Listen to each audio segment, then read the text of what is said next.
And we'll take questions. All right, good to see everybody. First of all, thanks for being here. I know it's late or early, as Mr. Lev just pointed out. I thought it was really a fun night.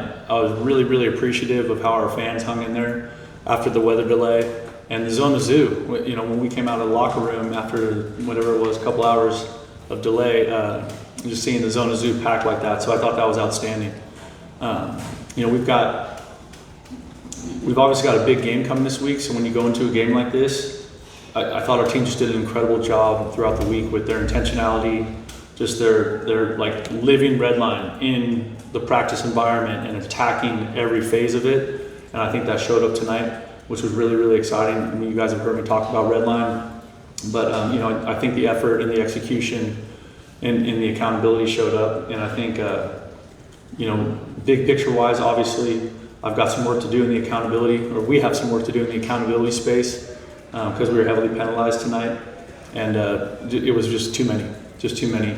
And some of them are avoidable, and some of them are football. But you know, we're going to dive in hard on that and make sure that we're not putting ourselves in a situation where we hurt our chances to get the results we want. But I'm excited. We came into this game expecting to win, and we did that. And I thought the offense was rolling, and you know, second week in a row the defense holds a team without a touchdown. You got to be fired up about that. So we're excited. It was a good win. Our fans were awesome. Everyone hung in there. You know, I think it was a good night here in Arizona Stadium. So I'm fired up. Thank you, Coach. We'll start with Justin and then Jason. So what was your experience like from the time that you heard about the delay until kickoff? Just how would you describe what happened? I've been in a few of those before. So, you know, really you just sit and wait. And you make sure the players and the strength and conditioning staff and the training staff is taking care of the players. I felt like Lauren Bossler snapped into action, making sure we had food when it kept getting pushed, making sure we got food in here for the players. You know, because you try and eat roughly 4 hours before kickoff. You know, it's kind of the magic number, but then that kickoff keeps getting pushed. And as you know, these guys are big dudes and they're hungry. And so you got to make sure they have gas in the tank because, you know, it's a long game, and with all the timeouts, you knew it was going to be a long game. So I thought everybody did a great job. For the coaches, we're just kind of sitting around waiting.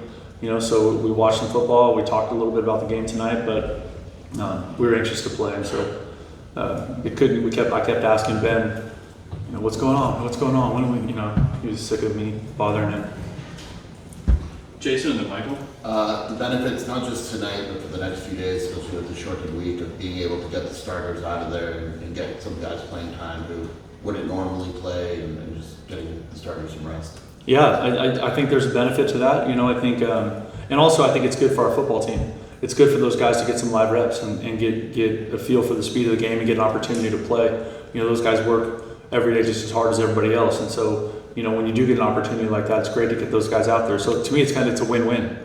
You know, it's a win for our football team in terms of the next opponent, getting a little bit of rest, and then it's also a win for those players that work their tails off, you know, every day and don't always get a chance to play. Michael and then Brent. Was there talk at all, did you hear it on the sideline about maybe getting a shutout, and were the defenders disappointed that they didn't? Yeah, of course they were.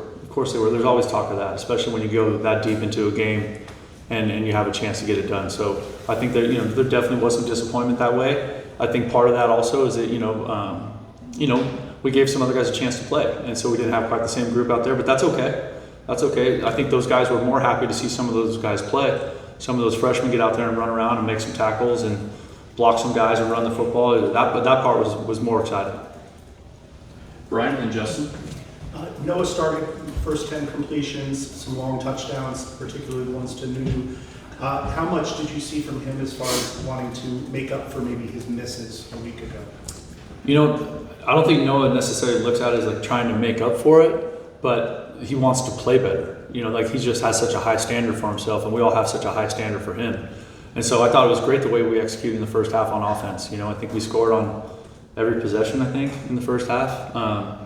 You know, the stuff I talked about last week, like some of the improvement, I thought we were better in the red zone tonight than we were a week ago. I think we were better on third down as well. So that stuff was all really exciting to me because those were areas of emphasis for us, you know, this last week of practice. Justin and Chris. As far as the offensive line goes, we saw Ryan get some action. What's your evaluation of what he did and just the offensive line as a whole? Rhino? Yeah. Yeah, Rhino, it was funny. It was on the second series, and we tried to up tempo, and the whole line was down here, and I saw Rhino, coming. He hadn't played. He hadn't played in a year, so he was gassed. But I thought he did some really good stuff, and so I think we're all excited for him. As you guys know, when you have an injury like that, it's a long road back, and there's some long days and some lonely days and some hard moments, and Rhino's the kid that doesn't go home for Christmas break. He doesn't go home for spring break because he's here rehabbing. Like, that's how committed he was, and so we're excited to get him back in the fold, and hopefully as he continues to build his conditioning level and that kind of thing, that he'll be able to contribute in more meaningful ways. But we were all excited to have him out there. Chris and then Michael. You touched on it already, but an improvement on third down from this week versus last week. You guys were 5 of 10 on third down tonight. Just what the preparation was like this week in practice in order to get a result like that in the game. Well, I think it was something that we just talked about a lot with them, and in the practice environment, putting them in those situations, right? Just like a lot of work on third down, really, really being thorough in the conversations about our plan and the need for high-level execution if we want to be the team we want to be on third down. And so I think Coach Daggy and the offensive staff did a great job with that. And then I think the players did a nice job of converting on some of those. And there were a couple that got taken away because of big penalties, right? So that number would have been better. So I'm encouraged. Michael. We got to see Riley Wilson for the first time. He was just kind of flying around all over the place in the backfield, et cetera. Does it kind of excite you, the possibilities of integrating him into like the first team? Absolutely. We have high expectations for Riley, and he was unavailable for some of the training camp with an injury, but we're glad he's back now. And so I think everyone's going to love watching that guy play. He plays with crazy red line. He's got physicality to him. He has a nose for the football. It's going to be a lot of fun. Justin and then Brian. And then with specifically with Jaden, what was the most impressive part about the way he was able to perform tonight?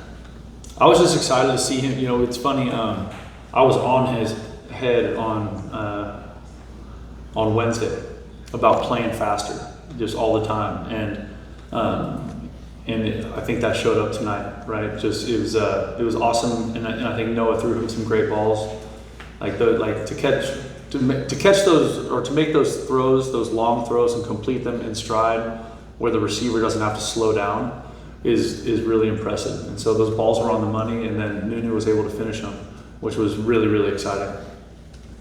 Brian and then Cohen. Kedrick didn't play. I think he was in a boot, and then Trey looked like he went to the locker room, didn't come back. Anything about either of those that you think could be long term? No, I don't know yet.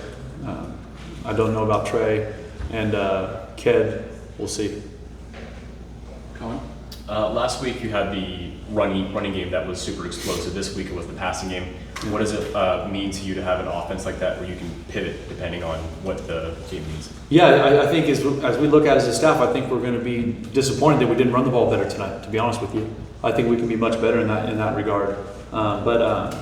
It was fun to see us be that explosive offensively, and I think that's one of the things that we talked about with Coach Daggy and kind of the addition of the receivers that we brought in. It was exciting to see those explosive plays, and and also just I thought Noah had great command of the offense, the entire game, and so that was really good to see him just operating and executing at such a high level.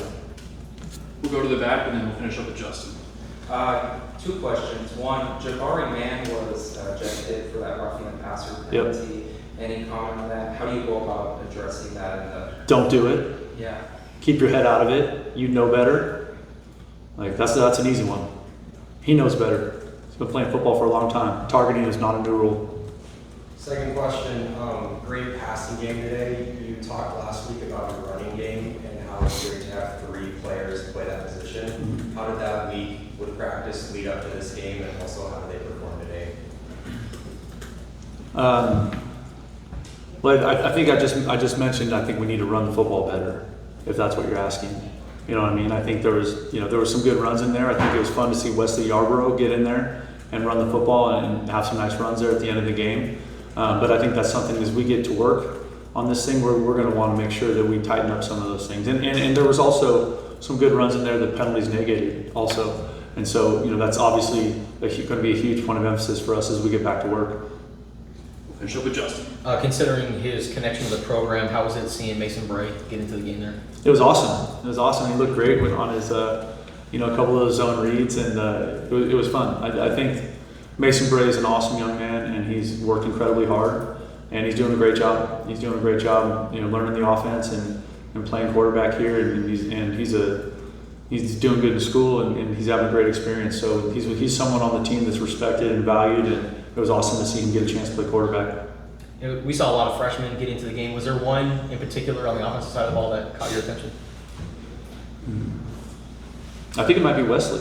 I know that was late in the game, but I thought he ran with confidence. He ran with physicality. He seemed to have really good vision out there, and so I'm excited about that. Awesome. Thank you, Coach.